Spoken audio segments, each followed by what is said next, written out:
काल आपल्या सगळ्यांचे सहकारी आकाश दुबैया यांचा निर्गुण खून झाला। मागच्या 1 महिन्यापासून जर आपण पाहिलं तर जवळपास 2 खून झालेले आहेत श्रीरामपूरमध्ये आणि 5-6 ठिकाणी हाफ मर्डरचे केसेस झालेले आहेत आणि हे वारंवार सातत्याने होते। गोळीबार तर हा रोजचा झालेला आहे, छोटे मोठे हल्ले रोजचे होत आहेत, परंतु प्रशासनाने याच्याकडे मागच्या 3-4 वर्षापासून सारखं दुर्लक्ष केल्यामुळं हा सगळा गोंधळ तयार झालेला आहे आणि या गोंधळातून शेवटी श्रीरामपूरकर हा त्यांचा संयमाचा बांध तुटलेला आहे। सगळे श्रीरामपूरकर आणि सगळ्या पक्षाचे जोडे बाजूला ठेवून सर्व पक्षी आम्ही सगळेजण एकत्रित आलो आहोत। व्यापारी एकत्रित आलेले आहेत, श्रीरामपूरची आम जनता रस्त्यावरती आलेली आहे आणि आमची आता फक्त एकच मागणी की या गुंडांचा बंदोबस्त करा, त्या गुंडांना कुठेतरी थांबवा आणि श्रीरामपूरची जनता आता श्रीरामपूरमध्ये राहायचं का नाही हे ठरवायला लागली। श्रीरामपूर शहर सोडून जायची वेळ आली आहे, त्यामुळं एकतर यांना इथं राहू द्या, नाहीतर आम्ही बाहेर जातो, म्हणजे अशातला एक प्रकार झालेला आहे। परंतु आम्हाला खात्री आहे की आज ज्या पद्धतीने हिंदुत्वाच्या नावाखाली ह्यांनी जो हौदच घातला होता याला सरकार कुठेतरी पायबंद घालेल, याला कुठेतरी थांबवेल याची आता आम्हाला खात्री वाटायला लागलेली आहे। आमचं प्रशासनाला आणि शासनाला विनंती आहे की यांच्यावरती मोक्काची कारवाई दाखल या सर्व टोळीवरती पूर्ण खालपासून ते वरपर्यंत यांच्या सगळ्यांच्याच वरती मोक्काची कारवाई झाली पाहिजेत, यांची तडीपारी झाली पाहिजेत आणि आकाश बेग आणि इतर काही जे गुन्हे असतील याच्यामध्ये यांना जन्मठेप ते फाशी शिक्षा झाली पाहिजे। या आपली काय भूमिका आहे, म्हणजे आपण काय आहे या ठिकाणी सर्वांनी मिळून आज संध्याकाळी 5 वाजता आमची मीटिंग आहे। त्यानंतर बुधवारी 11 वाजता सकाळी मोर्चा निघणार आहे श्रीरामपूरमधून, पूर्ण तालुक्यातून या ठिकाणी लोक येणार आहेत। कारण आता प्रत्येक गावामध्येही यांचा त्रास झालेला आहे, श्रीरामपूर शहरातच नाही, रामपूरसारखं एक छोटं गाव आहे त्या ठिकाणी वाळू उचलून नाही दिले म्हणून त्या लोकांना इथं आले की श्रीरामपूरमध्ये मारलेलं आहे, त्यांनी विचारून कुठला आहे रामपूरचा का लगेच मारलेलं आहे। तर असं झालं असेल तर प्रत्येकाला यांचा त्रास झालेला आहे, त्यामुळे पूर्ण तालुक्यातून या ठिकाणी लोक जमा होणार आहेत। एक मोठा मोर्चाचं नियोजन बुधवारी सर्वपक्षीय सर्वधर्मीय आणि सर्व आम श्रीरामपूरकरांच्या वतीनं मोर्चाचं आयोजन केलेलं आहे आणि त्यानंतर प्रशासनाला निर्वाणीचा इशारा देऊन आम्ही निवेदन देणार आहोत आणि त्यानंतर बंद आम्ही संपवणार आहोत। हा बंद काल चालू झालेला आहे, श्रीरामपूरकरच्या सर्व लोकांचा आम्ही शतशः धन्यवाद देतो आणि त्यांनी जर ही हिंमत नसती दाखवली तर हा बंद झाला नसता। त्यामुळे हा बेमुदत बंद हा बुधवारपर्यंत चालणार आहे, उद्याही हा बंद असणार आहे, बुधवारी मोर्चानंतर हा बंद आम्ही संपवणार आहोत। पोलिसांवरचा दबाव कमी झाला पाहिजे। पोलिसांना जे पोलिसिंग असतं, कोम्बिंग ऑपरेशन करणं, ज्याच्याबद्दल तक्रार येते ती तक्रार खरी नोंद करून घेणं, याचं स्वतंत्र मिळालं तर सगळं सोपं होऊन जाईल। परंतु पोलिसांना असं सांगितलं जातं की या संघटित गुन्हेगारांचे नाव घ्यायचे नाही, त्यांच्या नावाने FIR दाखल करायचं नाही, इथपर्यंत वरतून आदेश येतात। त्याच्यामुळे पोलिसाला वरती मोठा दबाव असतो आणि या सगळ्या चुका पोलिसांच्या आहे आणि राज्य शासनात असलेल्या काही नेते मंडळींचा दबाव या सर्वांवरती असल्यामुळं या सगळ्या घटना वाढत आहेत। लहानपणापासून श्रीरामपूर पाहता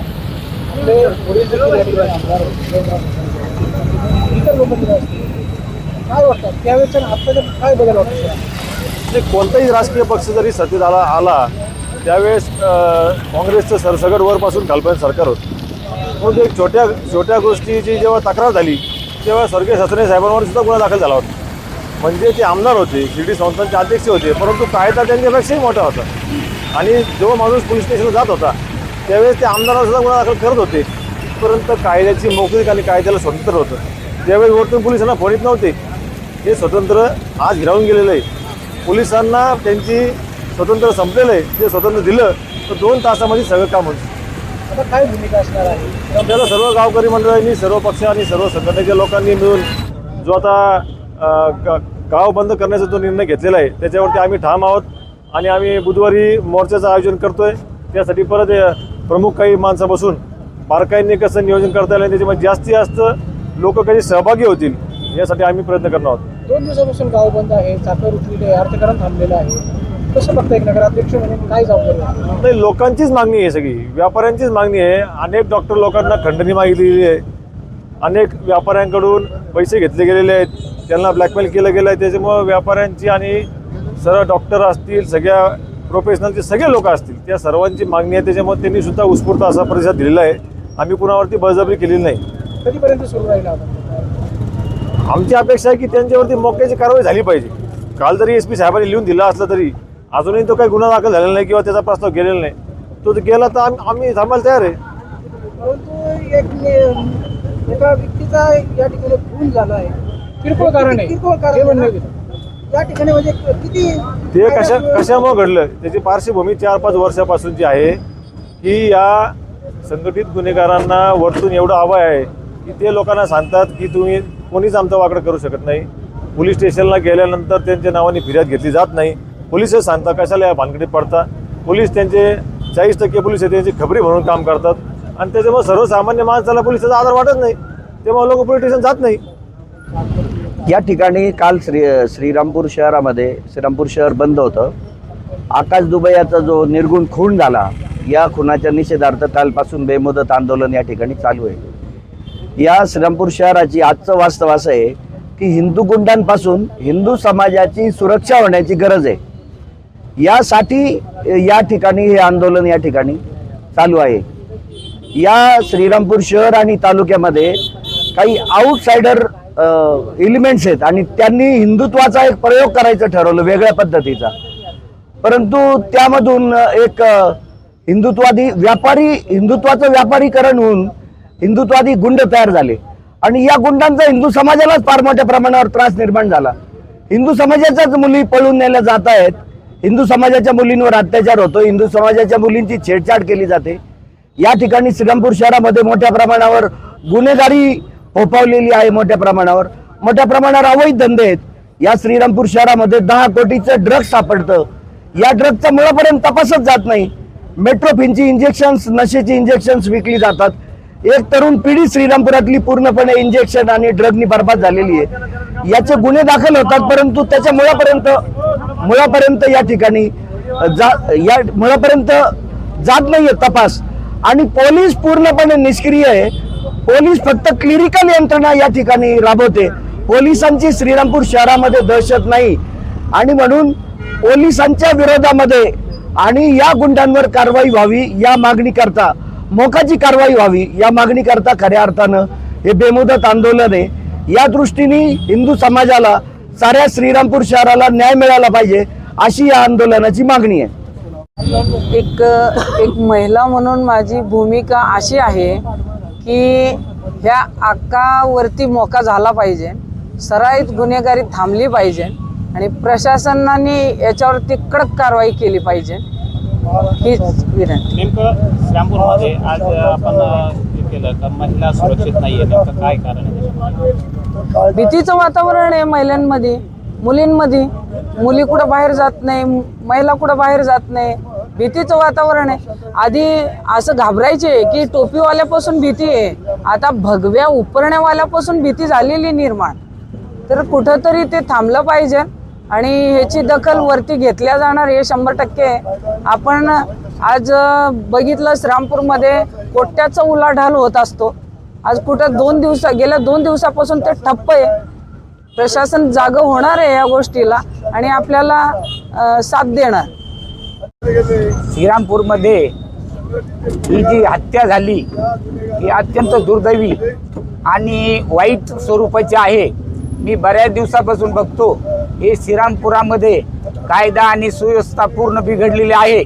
याला कारणीभूत राजकीय लोकांनी ह्या गुंडांना पाठीशी घातल्यामुळे हे प्रशासनावर दबाव आणून ह्या गुंडांना साथ देतात. ह्या गुंडगिरी पूर्ण बंद झाली पाहिजे आणि महिला, स्त्रिया, संत, महंत, धर्म हा सुरक्षित राहिला पाहिजे. याच्यासाठी हे आंदोलन कायम चालू राहील. माननीय महाराष्ट्राचे मुख्यमंत्री देवेंद्र फडणवीस तथा गृहमंत्री यांनी प्रत्यक्षात येऊन याचा बंदोबस्त केल्याशिवाय हे आंदोलन बंद होणार नाही आणि सर्व समाज संघटित होऊन याला तोड देईल. जोपर्यंत सर्व गुंड यांचा बंदोबस्त होत नाही तोपर्यंत तमाम जनता या आंदोलनामध्ये सहभागी होऊन याचा पूर्ण बंदोबस्त करण्याचा प्रयत्न करेल. श्रीरामपूर शहरामध्ये जे परवा घटना झालेली आकाश दुबे यांच्या बाबतीमध्ये जे त्यांचा जो खून झालेला आहे, निर्गुण खून झालेला आहे, त्यांचे वडील चुलते दोन्ही नगरसेवक या शहरामध्ये होते आणि अशा माणसाचा या ठिकाणी खून होतो. एक साध्या जेवणाच्या कारणावरून हा मोठा खून झालेले. याला कारण पोलीस प्रशासन दुर्लक्ष करत आहे की अवैध धंद्यामध्ये त्यांचं फार लक्ष आहे की त्याच्यामध्ये पार्टनरशिप आहे, या लोकांची पार्टनरशिपसुद्धा त्या धंद्यामध्ये आहे. आणि मग असे 2 नंबरचे धंदे वाढत गेल्यामुळं हे सगळे गुंडगिरी वाढलेली आहे. हे गुंडगिरी थांबवण्यासाठी श्रीरामपूर शहराचे सर्व नागरिक या ठिकाणी बसवले.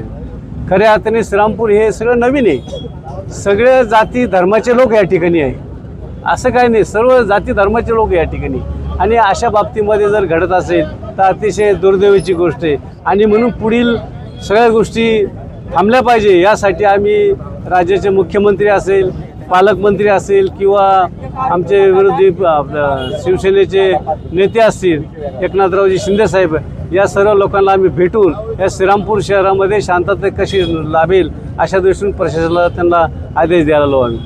राज्यामध्ये आपली सरकार आहे, तरी पण आपल्यासारख्या व्यक्तीवर जे माजी आमदार या ठिकाणी राहून गेलेले विधानसभेच्या मध्ये तुमच्यावर गोळीबार झाला होता, तर त्यावर पण काही म्हणजे पुढं काही कारवाई झाली का नाही झाली, त्या आपण काही त्याची चौकशी केली? त्या ठिकाणी अतिशय मोठ्या हिमतीने मी ती केस दाखल करण्याचा निर्णय घेतला. त्या ठिकाणचे PSI देशमुख साहेब असतील किंवा अनेक कोणी ते ॲडिशनल SP असतील, त्यांनी मला सांगितलं की तुम्ही आता केस दाखल करू नका, तुमचं उद्या ते इलेक्शन आहे, इलेक्शन झाल्यानंतर तुम्ही काय करते करा. म्हणलं माझं इलेक्शनचं काय व्हायचं असेल ते होऊ द्या, पण मला केस दाखल करायची आहे. आणि म्हणून मी ती केस दाखल केली.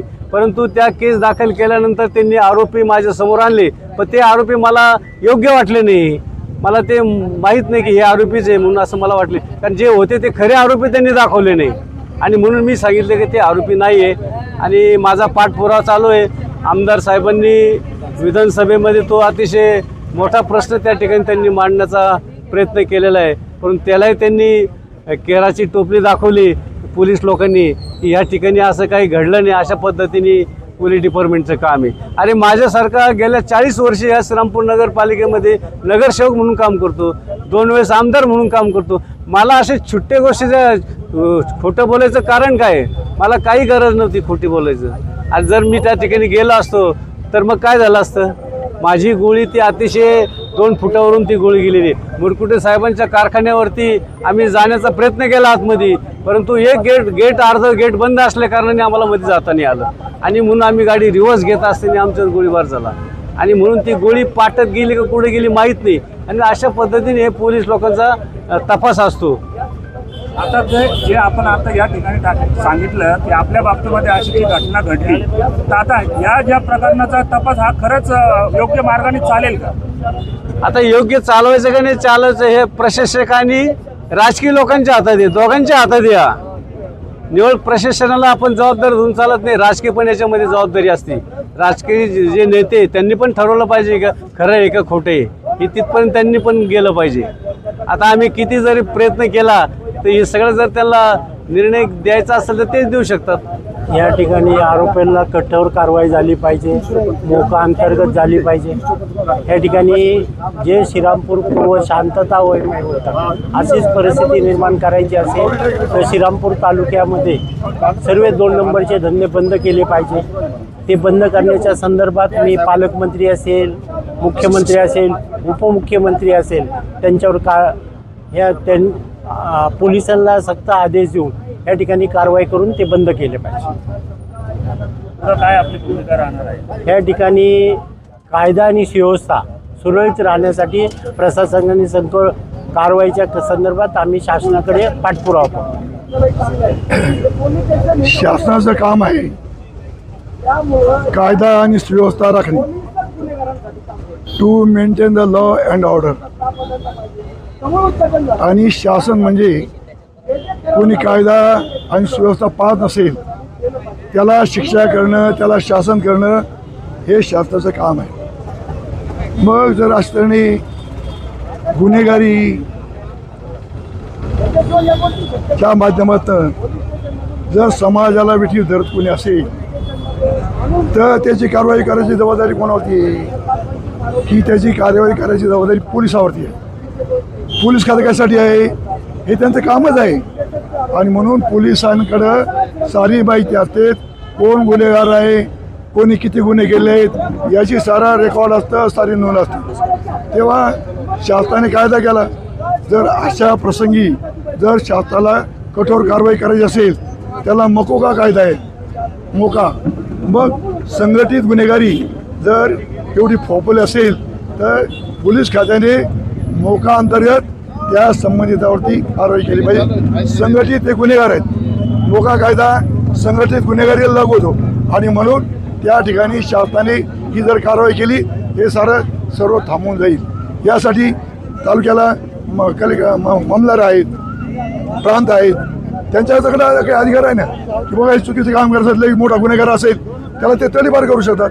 ते तडीपारची कारवाई काय करत नाही, ती केली गेली पाहिजे.